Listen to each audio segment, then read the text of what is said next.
Hello and welcome back to Unnati IAS. UPSC, ALC और APFC की series में हम लेबर लॉस के लेक्चर देख रहे थे और लेबर लॉस का आज हमारा 11वां लेक्चर है। आज के लेक्चर में हम employees provident fund and miscellaneous provisions act 1952 के बारे में विस्तार से चर्चा करेंगे। ये हमारा 10th एक्ट है और 11वां लेक्चर है। देखिए, लेक्चर के क्रम में ये हमारा 11वां लेक्चर है और एक्ट के क्रम में, अधिनियमों के क्रम में ये हमारा 10वां आज के लेक्चर का अधिनियम है। क्योंकि पहले लेक्चर में हमने हिस्टोरिकल एस्पेक्ट और हिस्टोरिकल बैकग्राउंड के बारे में चर्चा की थी। उसके बाद से हमने सेकंड लेक्चर से अपने एक्ट स्टार्ट किए थे। और उससे पहले इस एक्ट को शुरू करने से पहले एक इम्पॉर्टेंट न्यूज़, जिन्होंने हमारा पीडीएफ परचेज पेड कोर्स लिया है उनको हम बता दें कि इसमें, जैसे कि हम पहले भी लेक्चर में बताया था हमने, कि हमारे 3 टॉपिक रह गए हैं। जैसे कि एक्ट्स की सीरीज़ में हमारे ये 3 लास्ट के एक्ट रह गए हैं, वो हम आपको इसी मंथ दे देंगे। ये तीनों एक्ट: ठेका श्रम विनियमन उन्मूलन अधिनियम 1970, contract labour regulation and abolition act 1970, payment of gratuity act 1972, building and other construction workers regulation of employment and condition of services act 1996। ये तीनों ही एक्ट टोटल 20 to 22 पेजेस के हैं। ये हम आपको प्रोवाइड कर देंगे। और बाकी इसके बाद जो हमारा एक टॉपिक सिर्फ बचेगा वो हमारा ह्यूमन रिसोर्स डेवलपमेंट बचेगा। इसको भी हम आपको इसी मंथ प्रोवाइड कर देंगे, यानी कि आपको 31 दिसंबर तक सारे लेक्चर प्रोवाइड कर दिए जाएंगे। ये भी हमारा 20 से 25 पेजों का पूरा टॉपिक रहेगा। तो ये टोटल आप हार्डली मान लीजिए कि हार्डली आपके 50 पेजेस होंगे जो हम आपको इसी मंथ प्रोवाइड कर देंगे। शुरू करते हैं अपने आज के लेक्चर से। सबसे पहले इसका कुछ हिस्टोरिकल बैकग्राउंड, कि जैसे किस तरह से कोई अधिनियम किस तरह से, किन परिस्थितियों में किसी अधिनियम का विकास होता है, या किन परिस्थितियों में वो फॉर्म में आता है, इम्प्लीमेंटेशन में आता है, या कब उसका कब उसको बनाया जाता है। तो सबसे पहले लेबर इन्वेस्टिगेशन कमेटी का गठन किया गया। 5 नवंबर 1951 को भारत सरकार ने एम्प्लॉयज़ प्रोविडेंट फंड ऑर्डिनेंस जारी किया, यानी कि ये अध्यादेश के माध्यम से सबसे पहले लाया गया था। अध्यादेश के माध्यम से, ऑर्डिनेंस की फॉर्म में। तो आप देख रहे होंगे कि जब से करंट गवर्नमेंट सत्ता में आई है, स्पेशली, ये हम एक तरह से क्रिटिसिज्म नहीं कर रहे हैं, लेकिन एक फिर भी आपको पता होना चाहिए कि ज़्यादातर जो एक्ट पास किए जा रहे हैं वो ऑर्डिनेंस की फॉर्म में पास किए जा रहे हैं। और अगर आप पॉलिटी को गंभीरता से या बिल्कुल डीपली पढ़ेंगे तो आपको ये पता चलेगा कि ऑर्डिनेंस का जो प्रावधान है, ऑर्डिनेंस, और दूसरा है राष्ट्रपति शासन। कुछ ये 2 चीज़ें ऐसी हैं, यानी कि आपका प्रेसिडेंशियल रूल, ये 2 चीज़ें ऐसी बताई गई हैं जिनको बहुत क्रिटिकल सर्कमस्टांसेस में ही भारत सरकार द्वारा यूज़ किया जाना होता है। लेकिन अब इसका चलन आप देखेंगे कि बहुत ज़्यादा बढ़ गया है पिछले कुछ सालों में, और स्पेशली पिछले 7 सालों में। 2014 के बाद से जब एनडीए गवर्नमेंट सत्ता में आई है, उसके बाद से आप देखेंगे कि अध्यादेशों का चलन बहुत ज़्यादा बढ़ गया है। अपनी किसी भी लॉ को पास करने के लिए जो प्रावधान होता है, या जो एक प्रोसीजर होता है, जो पार्लियामेंट्री प्रोसीजर होता है, जो डिबेट होती है, जो होनी चाहिए किसी भी अध्यादेश को, किसी भी अधिनियम से पहले, तो उसको सरपास करते हुए डायरेक्ट ऑर्डिनेंस लाया जाता है। इसी तरह से प्रेसिडेंशियल रूल का जो प्रोविज़न है वो बहुत एक्सेप्शनल सर्कमस्टांसेस में यूज़ किया जाना चाहिए, लेकिन उसका भी अपनी फ़ायदे के अनुसार यूज़ किया जाता है। ये किसी भी स्पेशल किसी गवर्नमेंट की बात नहीं, ये हर गवर्नमेंट द्वारा किया जाता है, जो जिसकी सेंटर में गवर्नमेंट होती है, जिस पार्टी की भी। लेकिन अभी ये देखा जा रहा है कि हाल के कुछ वर्षों से, 2014 के बाद से अगर आप देखेंगे तो इसका चलन कुछ ज़्यादा बढ़ गया है कंपैरेटिवली, अगर पिछली गवर्नमेंट की बात करें। तो सबसे पहले 5 नवंबर 1951 को इसको ऑर्डिनेंस की फॉर्म में लाया गया। फिर 4 मार्च 1952 को राष्ट्रपति की मंजूरी मिली और इससे अधिनियम बना दिया गया। फिर इसके बाद देखते हैं कि देखिए, जैसे कि हम देखते हैं कि कोई भी अधिनियम अपने नाम में ही अपने उद्देश्य को छुपाए रखता है, यानी कि उसके नाम में ही उसका उद्देश्य प्रकट होता है किसी भी अधिनियम का, कि अधिनियम को किस लिए बनाया जा रहा है, किस उद्देश्य से बनाया जा रहा है, और उसका टारगेट क्या क्या होगा, यानी कि उसके एम क्या क्या होंगे, कहाँ कहाँ वो टारगेट करेगा। तो देखिए, इसमें बताया गया है कि सामाजिक और औद्योगिक महत्व वाले इस अधिनियम ने संशोधन द्वारा 1971 में एक विशिष्ट और उपयोगी परिवार पेंशन स्कीम को भी सम्मिलित कर दिया गया। देखिए, हम एक चीज़ बता दें जो अब छूट गई थी। आज का जो लेक्चर है हमारा, वो कर्मचारी भविष्य निधि और प्रकीर्णन प्रावधान अधिनियम है, employees provident fund and miscellaneous provisions act. तो जो हम पीडीएफ हमने बच्चों को प्रोवाइड की है, जो हमारे पेड कोर्स से जुड़े हुए हैं, उनको उस पीडीएफ में ये वाला अलग से टॉपिक नहीं मिलेगा। यानी कि इस एक्ट, परिवार पेंशन योजना तथा निक्षेप सहपद बीमा योजना, family pension scheme and deposit affiliate insurance scheme. देखिए, ना तो हम इस पर आपको लेक्चर प्रोवाइड करेंगे, क्योंकि ये वाली जो योजना है या जो ये एक्ट है, इसको 1971 में इसी कर्मचारी भविष्य निधि के अंतर्गत ही सम्मिलित कर दिया गया था। इसलिए हम इसको ना, इस पर ना तो आपको अलग से लेक्चर प्रोवाइड करेंगे, क्योंकि आज के ही लेक्चर में हम इसके साथ साथ ही इसको डिस्कस कर लेंगे, और पीडीएफ में भी हमने ये साथ में ही इंक्लूड किया है। परिवार पेंशन योजना को हमने एम्प्लॉय प्रोविडेंट फंड और मिसलिनियस प्रोविजंस एक्ट, इस एक्ट के अंतर्गत ही सम्मिलित किया है। तो जिन लोगों को या जिन बच्चों को ये एक्ट ना मिले पीडीएफ में, तो वो समझ लें कि वो हमारा जो 10th लेक्चर है, इस वाले लेक्चर में वो पीडीएफ ऑलरेडी प्रोवाइड कर दी गई है, यानी कि 10th एक्ट में कर्मचारी भविष्य निधि में ही वो इंक्लूड है। तो आते हैं अपने दोबारा एक्ट पर। देखिए इसमें 1971 में इसमें परिवार पेंशन स्कीम को सम्मिलित किया गया। इसमें 40 पैराग्राफ थे, तो ये आपके लिए इंपॉर्टेंट नहीं है, लेकिन देखिए आपके लिए इंपॉर्टेंट क्या है, एएलसी के लास्ट ईयर के प्रीवियस ईयर के पेपर्स में या फिर एपीएफसी के प्रीवियस ईयर्स के पेपर में आप देखेंगे कि डायरेक्ट आपसे एक्ट का ईयर पूछ लिया जाता है। तो इसलिए जितने भी एक्ट हैं, देखिए जहां पर जो हमने लिस्ट मेंशन कर रखी है एक्ट के साथ साथ, आप देखेंगे कि हमने उसका ईयर भी मेंशन कर रखा है। कारखाना अधिनियम 1948, औद्योगिक विवाद अधिनियम 1947, औद्योगिक नियोजन स्थायी आदेश अधिनियम 1946। तो आप देखेंगे कि हर एक्ट के आगे उसका ईयर, उसका इम्प्लीमेंटेशन या उसका जो स्थापना हुई है उस ईयर का मेंशन किया गया है। तो इसलिए यूपीएससी का पूछने का दो तरीका है, क्योंकि ये एग्जाम ऐसे हैं कि यहाँ फैक्चुअल इन्फॉर्मेशन डायरेक्ट भी पूछ ली जाती है। तो आपसे डायरेक्ट पूछ लिया जाएगा कि व्यवसाय संघ अधिनियम ट्रेड यूनियन एक्ट किस वर्ष पारित हुआ, तो आपको पता होना चाहिए 1926, या फिर आपको 4 या 5 एक्ट दे दिए जाएंगे और आपको सीक्वेंस में, जो कि बहुत फेवरेट पैटर्न है यूपीएससी का, तो इस तरह से आपको सीक्वेंस में लगाना होगा कि कौन सा अधिनियम पहले आया है और कौन सा बाद में। तो इस सीक्वेंस में भी आपको क्वेश्चन दिया जा सकता है और पहले भी दिए गए हैं। तो आपसे डायरेक्ट ईयर भी, एएलसी के तो पेपर में डायरेक्ट ईयर भी पूछा गया है कि यह अधिनियम किस ईयर पारित हुआ, कारखाना अधिनियम को सबसे पहले कब लाया गया था। तो कारखाना अधिनियम सबसे पहले 1881 में आया था, ये आपको पता होना चाहिए, ये हमने आपको लेक्चर में पहले कराया भी है। हालांकि जो आज की फॉर्म में है वो कौन सा है, कारखाना अधिनियम 1948। देखिए हमने एक बार पहले के लेक्चर में भी एक बार बताया था और अब फिर बता रहे हैं दोबारा कि कोई भी अधिनियम उसको उस वर्ष से माना जाता है जिस वर्ष वो अपनी बिल्कुल नई फॉर्म में आया। मिसाल के तौर पर या फॉर एग्जांपल जैसे कारखाना अधिनियम को ही हम ले लें, तो ये सबसे पहले कब आया था, 1881 में।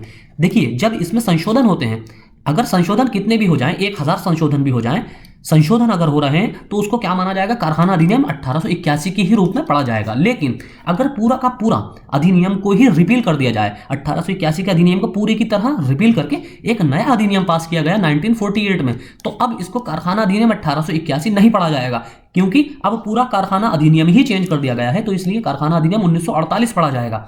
जैसे कि हमने आपको पहले भी एक एग्जांपल दिया था कंपनीज एक्ट 1956 का। तो कंपनीज एक्ट 1956 में जब तक संशोधन होते रहे तब तक उसको कंपनीज एक्ट 1956 ही पढ़ा गया। लेकिन जब पूरा रिपील करके कंपनीज एक्ट 2013 लाया गया, तो अब यहां से इसको कंपनीज एक्ट 2013 पढ़ा जाएगा, चाहे इसमें 2014 में संशोधन हुए हो, 2015 में, 2016 में, 2017 में, 2019 में, 20 में और 21 में, इसमें लगातार संशोधन होते रहे हैं और हो रहे हैं।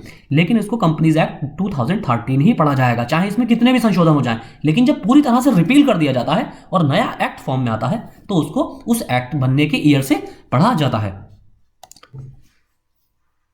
इसमें है फिर इस संशोधन को राष्ट्रपति की स्वीकृति 23 अप्रैल 1971 को प्राप्त हुई और इस प्रकार इस अधिनियम को कर्मचारी भविष्य निधि और परिवार पेंशन निधि अधिनियम 1952 के नाम से जाना जाने लगा।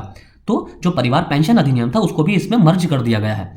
1971 तक भविष्य निधि के अंतर्गत संबंधित कर्मकार ही लाभान्वित होते थे, लेकिन इसके क्षेत्र अधिकार को और भी व्यापक बनाकर इस योजना में कर्मकारों के परिवार को भी समाविष्ट किया गया। तो आपसे इस तरह का भी क्वेश्चन डायरेक्ट पूछा जा सकता है कि कर्मचारी भविष्य निधि अधिनियम के अंतर्गत कर्मकारों के परिवारों को किस वर्ष से इस योजना का लाभार्थियों में शामिल किया गया। तो 1971 के संशोधन से इस योजना में जो कर्मचारी हैं उनके परिवार को भी सम्मिलित किया गया है। पहले सिर्फ कर्मचारी को ही इसका लाभ मिलता था, लेकिन अब इसका लाभ किसको मिलेगा, उसके परिवार को भी मिलना शुरू हो गया। आगे है इसमें, अब यह है यहाँ पर कब कब संशोधन हुए। तो भारत में विभिन्न उद्योग कल कारखानों में नियोजित कर्मकारों के लाभ के लिए 1951 में भारत सरकार ने अध्यादेश के लागू किया। जैसे कि हमने आपको बताया था कि अध्यादेश के माध्यम से इसको पारित किया गया।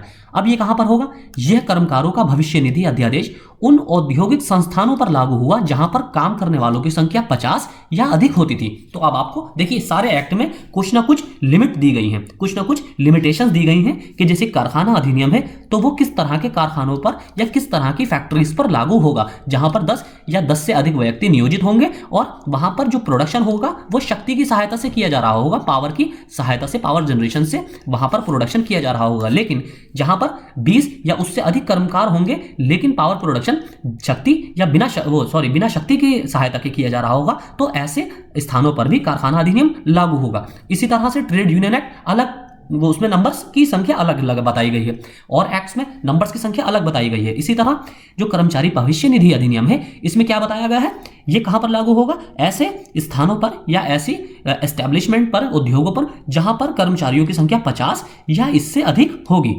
तो इस अधिनियम में समय समय पर संशोधन किए गए हैं, जैसे कि इसमें बताया गया है 1953, 56, 57, 58, 60। ये आपके लिए इंपॉर्टेंट नहीं है, याद रखना। तो जो हमने आपको दो इंपॉर्टेंट बताई कि सबसे पहले कि इस अधिनियम को कब बनाया गया, ये अधिनियम कब अपनी फॉर्म में आया, 1951 में। उसके बाद इसमें संशोधन हुए समय समय पर। और दूसरा सबसे महत्वपूर्ण संशोधन क्या है इसमें, कि जब इसमें परिवार पेंशन को योजना को जोड़ा गया, यानी कि इसमें परिवार जो कर्मचारी है उसके परिवार को जब लाभार्थी के रूप में जोड़ा गया, वो कब जोड़ा गया, 1971 में। तो आपके लिए ये ईयर ज्यादा इंपॉर्टेंट हो जाता है और यहीं से ही देखेंगे आप कि क्वेश्चन जो फ्रेम किया जाएगा वो यही इन्हीं पॉइंट से ही किया जाएगा। अब ये अधिनियम, अब इसका उद्देश्य, ये अधिनियम सामाजिक सुरक्षा का एक उपाय है और इस अधिनियम का विषय अंशदायी निधि का सृजन करना है। राज्य के नीति निदेशक तत्व के अधीन राज्य का यह कर्तव्य है कि वो ऐसी सामाजिक व्यवस्था को सुनिश्चित करे जिसमें सामाजिक, आर्थिक और राजनीतिक न्याय राष्ट्रीय जीवन की सभी संस्थाओं को अनुप्रमाणित करे। फिर इसमें 1960 में इस अधिनियम में संशोधन करके प्रत्येक नियोजन के लिए आवश्यक बना दिया गया कि वो अपने स्थापन में इस अधिनियम के नियमों को क्रियान्वित करे यदि वहां पर काम करने वालों की संख्या 20 है। यानी कि 1960 में जो इसमें संशोधन किया गया तो इसको 20 तक सीमित कर दिया गया। पहले क्या होता था कि पहले 50 या उससे अधिक कर्मचारियों वाले स्थानों पर ही लागू होता था। फिर 1960 में क्या किया गया, इसमें संशोधन किया गया और यह हर उस स्थान पर लागू कर दिया गया, उस उद्योग पर लागू किया गया जहां पर कर्मचारियों की संख्या 20 या उससे अधिक है। 1960 में तो आपके लिए ये वाला संशोधन फिर से इंपॉर्टेंट हो गया। पहले 1951 जब ये बैठक बना, फिर 1960 का जब इसमें कर्मचारियों की संख्या 50 से घटाकर 20 कर दी गई और फिर उसके बाद 1971 जब कर्मचारियों के परिवार को भी लाभार्थी के रूप में घोषित किया गया। अब 1960 में संशोधन करके इसे घटाकर 20 कर दिया गया जो 31 दिसंबर 1960 को लागू हुआ। तो इस जाहिर सी बात है जब इसको कम लोगों के स्थापनाओं पर या संस्थानों पर या इंस्टीट्यूशंस पर या एस्टेब्लिशमेंट पर लागू किया जाएगा तो इसका दायरा विस्तृत हो जाएगा। 1976 में बड़ा ही महत्वपूर्ण परिवर्तन करके संबद्ध बीमा योजना, डिपॉजिट लिंक्ड इंश्योरेंस स्कीम को जोड़ दिया गया। जैसे कि हमने आपको शुरू में बताया, परिवार पेंशन योजना 1971 में जोड़ी गई। परिवार, देखिए इसमें आप देखेंगे कि परिवार पेंशन योजना इसको कब जोड़ा गया, ये 1971 में जोड़ी गई। और निक्षेप सहबद्ध बीमा योजना, डिपॉजिट एफिलिएट इंश्योरेंस स्कीम, इसको कब जोड़ा गया, 1976 में। तो ये आपके लिए दो चीजें ज्यादा इंपॉर्टेंट हो जाती हैं। फिर इसके बाद है आगे, इसमें 25 अप्रैल 1988 को भविष्य निधि संशोधन विधेयक 1988 संसद में पेश हुआ। इसमें आयकर की तरह स्वतंत्र वसूली तंत्र गठित करने का प्रावधान है। इसमें एक और अधिकरण की व्यवस्था की गई जो भविष्य निधि अधिकारियों द्वारा निर्गमित आदेश के खिलाफ अपील की सुनवाई करेगा और कर्मचारियों के अंशदान की वसूली तथा ऐसा न करने वाले सेवा योजकों के खिलाफ कार्यवाही करेगा। तो ईपीएफओ का गठन भी इस संदर्भ में जो हुआ है उसको भी आपको याद रखना है। इस अधिनियम में ऐसी व्यवस्था है जिसके अनुसार अधिकरण का आदेश अंतिम होगा, उसे किसी भी अदालत में चुनौती नहीं दी जा सकेगी। विधेयक में बड़े प्रतिष्ठानों में भविष्य निधि खाते के विकेंद्रीकरण की भी व्यवस्था है। इस व्यवस्था के अनुसार जिन प्रतिष्ठानों में 100 से अधिक कर्मचारी हैं उनमें भविष्य निधि खातों का रखरखाव और जांच आदि करने की कई चरणों में किए जाने की सुविधा और व्यवस्था रहेगी। यानी कि इसमें जो खाते होंगे, अकाउंट जो होंगे और उनका ऑडिट जो होगा वो कंपलसरी बना दिया गया। कैसे संस्थानों पर, ऐसे स्थानों पर जहां पर कर्मचारियों की संख्या 100 या उससे अधिक है। अधिनियम कहां लागू होगा, अब इसकी जो धारा 16 है, सेक्शन 16, ये क्या कहती है कि ये अधिनियम निम्नलिखित स्थानों पर लागू होगा। प्रथम अनुसूची में निर्दिष्ट किसी भी उद्योग में कार्यरत स्थान जिसे कारखाना कहा जाता है जिसमें 20 या उससे अधिक कर्मचारी नियोजित हैं। दूसरा, किसी विशेष कारणवश यदि किसी उद्योग में 20 या 20 से अधिक कर्मचारी किसी विशेष दिन के लिए नियोजित किए जाते हैं तो ये अधिनियम उन उद्योगों पर लागू नहीं होगा। देखिए, मान लीजिए कोई एक XYZ कोई कारखाना है या कोई फैक्ट्री है, यहां पर 20 या 20 से अधिक लोग नियोजित हैं और परमानेंट यानी कि ये पूरे साल नियोजित रहते हैं, तो इन पर, ऐसे कारखानों पर ये अधिनियम लागू होगा। लेकिन यही XYZ, मान लीजिए कोई फैक्ट्री है और यहां पर 15 लोग नियोजित थे, लेकिन मान लीजिए इनको अचानक ऑर्डर मिल जाता है 1 महीने का, कि 1 महीने का कोई बड़ा ऑर्डर मिल जाता है जिसके लिए ये 15 लोग पर्याप्त नहीं है। तो ये क्या करता है, ये कारखाना टेम्परेरी तौर पर या संविदा के तौर पर 2 महीने के लिए 20 लोगों को और नियोजित कर लेता है ताकि ये जो ऑर्डर मिला है इस ऑर्डर को टाइम पर कंप्लीट किया जा सके और ऑर्डर की डिलीवरी की जा सके। तो यहां पर संख्या हो गई 35, 20 और 15। तो अब ऐसे स्थानों पर यह लागू नहीं होगा क्योंकि इसमें किसी खास समय के लिए और कारणवश, क्योंकि यहां पर ऑर्डर को कंप्लीट करके डिलीवरी देनी थी, इसलिए इस कारणवश XYZ कंपनी को ये 20 लोगों को अलग से नियोजित करना पड़ा। तो ऐसे स्थानों पर यह अधिनियम लागू नहीं होगा। फिर है अधिनियम का उद्देश्य। अधिनियम को पारित किए जाने का उद्देश्य कारखानों और दूसरे प्रकार के प्रतिष्ठानों में काम करने वाले कर्मकारों के लिए सेवानिवृत्त होने या मृत्यु होने पर उसके आश्रित यानी कि डिपेंडेंट्स जो होंगे उनके लिए सुरक्षा प्रदान करने हेतु भविष्य निधि की स्थापना करना है। यानी कि इस अधिनियम का उद्देश्य यह है कि जो कर्मचारी किसी प्रतिष्ठान में कार्य कर रहे हैं, काम कर रहे हैं, उनको अगर दुर्घटनाग्रस्त हो जाए या फिर उनको वो सेवानिवृत्त हो जाए, रिटायर हो जाए या फिर उनकी मृत्यु हो जाए काम के समय उनकी मृत्यु हो जाए, सेवानिवृत्ति होने से पहले उनकी मृत्यु अगर हो जाती है तो उनको उसका जो लाभ है वो उनके आश्रितों को यानी कि डिपेंडेंट्स को दिया जाएगा। इसी उद्देश्य से इस अधिनियम को पारित किया गया है। इससे उन्हें लाभ मिलता है और विशेष रूप से वृद्धावस्था में जब सेवानिवृत्त हो जाते हैं। कर्मचारियों के लिए भविष्य निधि योजना का सदस्य होना अनिवार्य है, लेकिन परिवार पेंशन योजना की सदस्यता अनिवार्य नहीं है। देखिए इस तरह से स्टेटमेंट वाइज आपको, जहां हमने देखिए बोल्ड कर रखा है, ये आपके लिए ज्यादा इंपॉर्टेंट है। स्टेटमेंट वाइज क्वेश्चन देकर आपको यूपीएससी कंफ्यूज कर सकती है कि कर्मचारी भविष्य निधि एवं प्रकीर्णन अधिनियम 1952 के संदर्भ में निम्नलिखित कथनों पर विचार कीजिए। कथन स्टेटमेंट 1, कर्मचारियों के लिए भविष्य निधि योजना का सदस्य होना अनिवार्य नहीं है। स्टेटमेंट 2, परिवार पेंशन योजना कर्मचारी भविष्य निधि के अंतर्गत आती है और इसका सदस्य होना अनिवार्य है, हर कर्मचारी के लिए अनिवार्य है। तो आपको चुनना होगा कि उपरोक्त में से सही कथन चुनिए या गलत कथन चुनिए। तो आपको पता होना चाहिए कि कर्मचारियों के लिए भविष्य निधि योजना का सदस्य होना कंपलसरी है, लेकिन जो परिवार पेंशन योजना है, फैमिली पेंशन स्कीम है, उसका सदस्य होना अनिवार्य नहीं है। यह अधिनियम सामाजिक सुरक्षा से संबंधित एक अधिनियमित है। आवश्यकता से स्वतंत्रता और आर्थिक भय के विरुद्ध सुरक्षा की दृष्टि से ये बनाया गया है। फिर है अधिनियम के अंतर्गत परिभाषाएं, बहुत इंपॉर्टेंट, ये हमारा ये स्लाइड है। पहला है प्राधिकृत अधिकार। इससे तात्पर्य केंद्रीय भविष्य निधि आयुक्त, अतिरिक्त केंद्रीय भविष्य निधि आयुक्त, उप भविष्य निधि आयुक्त, क्षेत्रीय आयुक्त तथा केंद्रीय सरकार द्वारा शासकीय राजपत्र में अधिसूचना द्वारा अधिकृत किए जाने वाले अधिकारी से है। फिर है अंशदान। इससे अभिप्राय ऐसे अंशदान से है जो किसी परियोजना के अंतर्गत किसी सदस्य के लिए देय है या किसी ऐसे कर्मचारी के लिए देय है जिस पर जीवन बीमा योजना लागू होती है। फिर है यदि नियोजक एवं कर्मचारी के बीच हुए समझौतों के अधीन कोई विशेष भत्ता कर्मचारी को दिया जाता है तो उसे बेसिक वेज माना जाएगा। उस राशि पर भविष्य निधि अंशदान राशि की मांग उचित समझी जाएगी। फिर है परिवार पेंशन योजना। इससे तात्पर्य धारा 6 का सेक्शन 6A के अधीन कर्मचारी परिवार पेंशन योजना से है। इसको कब जोड़ा गया था? 1971 में। फिर है परिवार पेंशन निधि। इससे तात्पर्य परिवार पेंशन योजना के अंतर्गत स्थापित परिवार पेंशन निधि से है। फिर है वसूली अधिकारी। इससे तात्पर्य ऐसे अधिकारी से है जो केंद्रीय सरकार, राज्य सरकार या न्यासी बोर्ड कौन से होते हैं? ट्रस्ट, उनके द्वारा धारा 5 का सेक्शन 5A के अंतर्गत किसी केंद्रीय सरकार द्वारा सरकारी शासकीय राजपत्र में अधिसूचना द्वारा अधिकृत किया गया हो, जो अधिनियम के अंतर्गत वसूली अधिकारी के अधिकारों का प्रयोग करता है।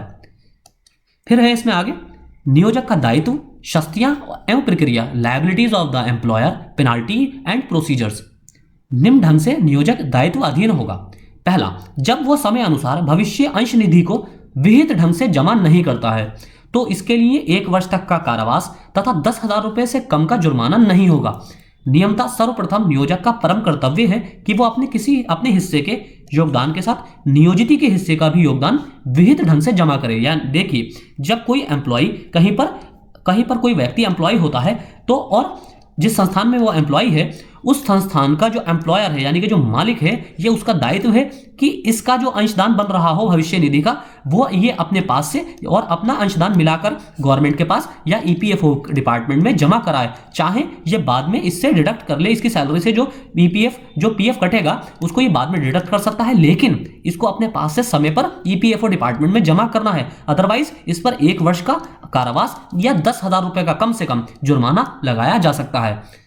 दूसरा, जब नियोजक चालू महीने के बीतने के बाद फंड जमा करने में जानबूझकर विलंब करता है तो फंड की रकम चेक या ड्राफ्ट में भी जमा की जा सकती है। दोनों सूरतों में अगर इसको अगर जानबूझकर विलंब करता है तो भी इसका दायित्व ठहराया जाएगा। कोई भी नियोजक जब फंड के लिए योगदान की राशि को कर्मकार की मजदूरी से कटौती करेगा तो वो उत्तरदायी होगा। यानी कि यहां पर ये बताया गया है कि इसको एम्प्लॉयर जो है एम्प्लॉय की सैलरी से इस पीएफ को काट नहीं सकता, डिडक्ट नहीं कर सकता। चौथा है, निरीक्षकों के आदेश का पालन ना करने पर नियोजक दंडित किया जाएगा। निरीक्षक की अवमानना या अवैधानिक ढंग से उनके कार्य में व्यवधान डालना यानी कि हर्डल्स खड़ी करना, यह दंडनीय अपराध होगा। पांचवा है, जब नियोजक अपने यहां नियोजित कर्मकार के स्थापन में काम छोड़कर अन्यत्र चले जाने पर उसके फंड को हस्तांतरित नहीं करता है। फिर है यानी कि अगर जैसे कोई पीएफ अकाउंट यानी कि अगर उसने कंपनी चेंज की है तो उसका पैसा उसको अकाउंट में मांगे जाने पर दिया जाना चाहिए।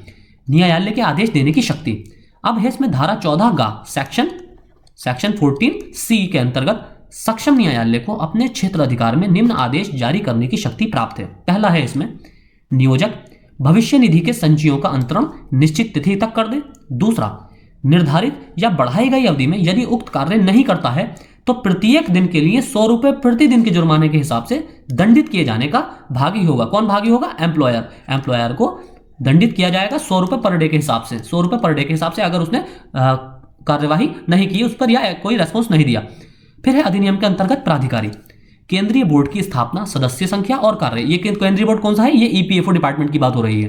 ईपीएफओ केंद्रीय सरकार केंद्रीय बोर्ड की स्थापना, अधिनियम के उद्देश्य की पूर्ति तथा उसके विभिन्न प्रावधानों के सफल क्रियान्वयन के निमित्त करती है। इसके निम्नलिखित सदस्य होंगे। पहला, केंद्रीय सरकार द्वारा नियुक्त एक अध्यक्ष और एक उपाध्यक्ष। अध्यक्ष बोर्ड का सर्वोच्च अधिकारी होगा और उसकी अध्यक्षता और सर्वेक्षण में सारे क्रियाकलाप संपन्न होंगे। ये पूर्ण रूप से स्वतंत्र व्यक्ति होगा। दूसरा, अधिकतम 5 ऐसे व्यक्ति होंगे जो केंद्र सरकार द्वारा अपने अधिकारियों में से चुने जाएंगे। तीसरा, केंद्रीय भविष्य निधि आयुक्त इसका पदेन सदस्य होंगे यानी कि एक्स ऑफिशियो मेंबर होंगे। चौथे, अधिकतम 15 ऐसे व्यक्ति जिनकी नियुक्ति केंद्र सरकार करेगी तथा वे ऐसे राज्यों का प्रतिनिधित्व करेंगे जैसा कि केंद्र सरकार निर्दिष्ट करे। फिर है इसमें, ऐसे स्थापनों के नियोजकों का प्रतिनिधित्व करने वाले 10 व्यक्ति जहां यह परियोजना लागू है यानी कि ये जिस स्टेट में कार्यरत होंगे वहां के नियोजक, वहां के एम्प्लॉयर का रिप्रेजेंट करने वाले 10 व्यक्ति वहां पर इस डिपार्टमेंट में मौजूद होंगे।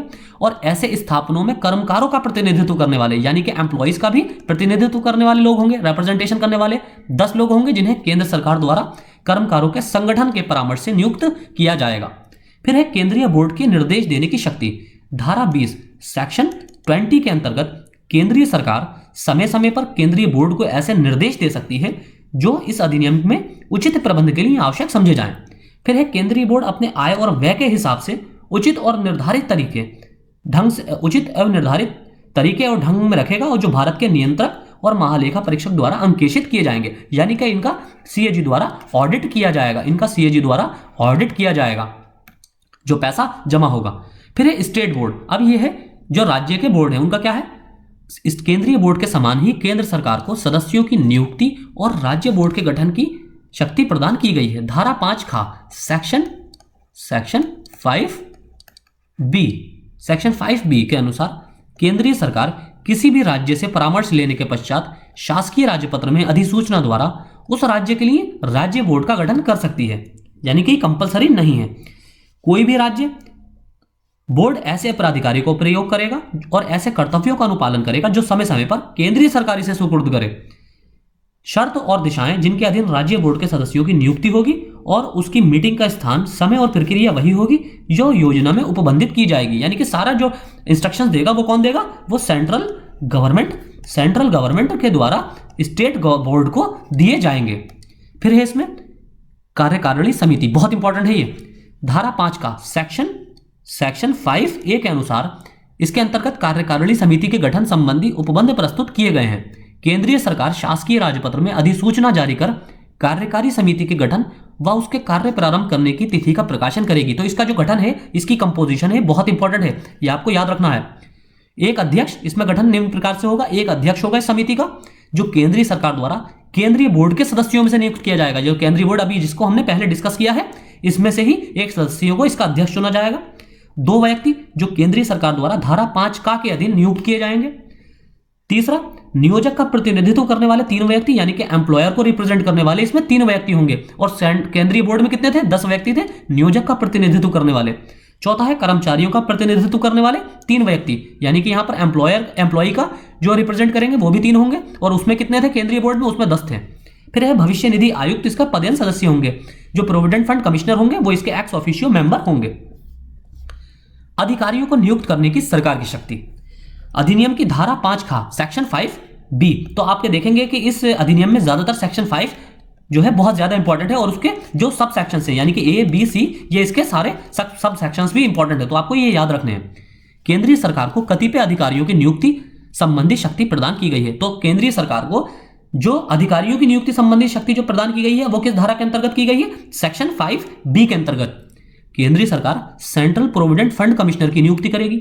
सेंट्रल प्रोविडेंट फंड कमिश्नर जो APFC की पोस्ट से आपको चौथा प्रमोशन मिलेगा रीजनल कमिश्नर के बाद, रीजनल कमिश्नर 2 के बाद। फिर है केंद्रीय सरकार भविष्य निधि आयुक्त को उसके कर्तव्यों के निर्वचन में सहायता देने के लिए एक वित्तीय सलाहकार और मुख्य लेखाधिकारी की नियुक्ति करेगी। केंद्रीय सरकार भविष्य निधि आयुक्त की सहायता के लिए सहायक अधिकारियों की नियुक्ति कर सकती है। केंद्रीय सरकार उक्त अधिकारियों की नियुक्ति करते समय संघ लोक सेवा आयोग से परामर्श लेकर ही कोई घोषणा करेगी। जैसे कि आपका UPSC एग्जाम लेती है APFC का और ALC का, हालांकि APFC ही EPFO डिपार्टमेंट के अंतर्गत आता है। ऐसा प्रावधान आदेशात्मक है और उसके अनुरूप ही कार्य करने की अपेक्षा केंद्र सरकार से की जाती है। बैठक का स्थान, प्रक्रिया तथा समय केंद्रीय बोर्ड तथा राज्य बोर्ड के लिए समान रूप से नियम लागू होते हैं, इसलिए इनकी विवेचना एक साथ कर दी गई है। बैठक का स्थान, समय तथा प्रक्रिया निर्दिष्ट होगी। फिर है गणपूर्ति, जिसे कोरम कहते हैं। कुल संख्या का चौथाई भाग के बराबर सदस्यों के उपस्थित रहने पर ही गणपूर्ति मानी जाएगी, यानी कि 1/4 यानी कि 25% सदस्य मौजूद रहना चाहिए हर बैठक में। फिर है प्रक्रिया, प्रोसीजर्स। अध्यक्ष बैठक की अध्यक्षता करेगा, उसकी अनुपस्थिति में कोई अन्य दूसरा निर्वाचित व्यक्ति अध्यक्षता करेगा। निर्वाचित व्यक्ति, देखिए वर्ड्स पर ध्यान दीजिए, निर्वाचित व्यक्ति होगा। फिर है कार्यकाल, उनकी कार्यावधि केंद्रीय सरकार या राज्य सरकार के प्रसाद पर्यंत यानी कि उनकी विल पर डिपेंड करेगी। निष्कासन, कोई भी सदस्य बोर्ड के सदस्यता से वंचित किया जा सकता है। कब? यदि केंद्रीय सरकार के मत अनुसार वो अपने हितों का ठीक ढंग से प्रतिनिधित्व करने में असफल रहता है। दूसरा, वो 6 महीने से अधिक समय के लिए विदेश में रहता है। सदस्यों की बैठक में भाग लेने के लिए महंगाई भत्ता तथा यात्रा भत्ता उसे प्रदान किया जाएगा। निम्न दशाओं में सदस्यों को अनर्ह घोषित यानी कि डिस्क्वालीफाई घोषित किया जा सकेगा। किसी सक्षम अधिकारी न्यायालय द्वारा अपराधी घोषित अगर हो जाता है कोई व्यक्ति, सक्षम न्यायालय द्वारा दिवालिया घोषित हो जाता है, किसी नैतिक पतन से यानी कि एथिकल इश्यूज से अपराध के लिए दंडित किया जाता है, यानी कि उस पर किसी तरह का एक्यूज है या किसी तरह के कोई चार्जेस लगे हुए हैं। फिर है कर्मचारी भविष्य निधि अपीलीय प्राधिकरण, अपीलीय यानी कि एपेलेट ट्रिब्यूनल। ऐसे अधिकरण के अधिकारिता कार्य यदि आदि के लिए जोड़ी गई नई धाराएं 7D से 7Q तक प्रावधान किया गया है, यानी कि सेक्शन 7D से 7Q तक इसमें प्रावधान किया गया है। केंद्रीय सरकार आधिकारिक गजट में विज्ञप्ति द्वारा ऐसे एक या अनेक अधिकरण का गठन कर सकेगी जो अधिनियम द्वारा अधिकरण को प्रदत्त अधिकारों का प्रयोग करेंगे। दूसरा है इसमें अधिकरण में केंद्र सरकार द्वारा केवल एक ही व्यक्ति नियुक्त किया जाएगा। कार्यकाल, पद धारण की अवधि से 5 वर्ष या 62 वर्ष की आयु जो भी पहले हो। आगे इसमें अधिनियम के अंतर्गत सरकार के अधिकार। अधिनियम के अनुसार केंद्र सरकार को एक अधिकार प्राप्त है। धारा 21 केंद्र सरकार को नियम बनाने की शक्ति प्रदान करती है। कौन सी धारा? सेक्शन 21। सरकार का प्रथम अधिकारी किसी भी स्थापन में अधिनियम को लागू करने की राजपत्र में अधिसूचना जारी करके घोषित करना है। पहला अधिकार यह है।